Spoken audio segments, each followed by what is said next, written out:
Triple R south portion కి DPR మాత్రమే అయిందని, ఎలాంటి అలైన్మెంట్ జరగలేదని స్పష్టం చేశారు మంత్రి కోమటిరెడ్డి వెంకటరెడ్డి. అలైన్మెంట్ అయ్యి రైతుల భూములు పోతున్నట్టు సోషల్ మీడియాలో వచ్చిన అపోహలను ఎవరూ నమ్మొద్దన్నారు. చిట్యాల మండలం పెద్దకాపర్తి వద్ద ట్రిపుల్ ఆర్ రైతులతో మాట్లాడారు మంత్రి కోమటిరెడ్డి.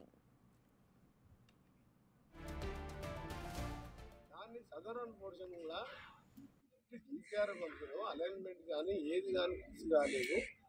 త్వరలోనే సీఎం గారితో మాట్లాడి ఒక క్యాబినెట్ మినిస్టర్తో కమిటీ వేయించి దీన్ని ఢిల్లీకి పంపిన తర్వాత వాళ్ళు ఒప్పుకున్న తర్వాత వాళ్ళు ఒప్పుకొని నాకు వాళ్ళు పంపిస్తారు. ఫైనల్గా పంపించిన తర్వాత అప్పుడు ఎట్లా పోతుండదు ఇట్లా పోతుందో మీకు తెలుస్తుంది.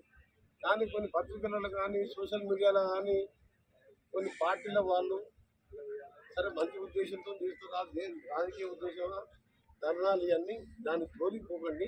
ట్రిపుల్ ఆర్ పేరు మీద ఏ రైతు నష్టపోవడని చెప్పి మీ అందరికీ కూడా నేను పక్కా గ్యారెంటీ ఇస్తున్నాను. అక్కడ బీబీస్ ఉండని, మెట్రో కంపెనీ ఉండని, ఇంకెంత పెద్ద కంపెనీ ఉండని, అలైన్మెంటే ఎట్లా పోతే అట్లా వస్తుంది. ఎంత పెద్ద కంపెనీ ఉన్నా అలైన్మెంట్ ప్రకారం వస్తే కంపెనీకి చెప్తాం, ఆయనకు మీకు ఇచ్చినట్టు ఎకరానికి ఎంత ఇస్తాం ఆయన వేరే దగ్గర పెట్టుకుంటాం.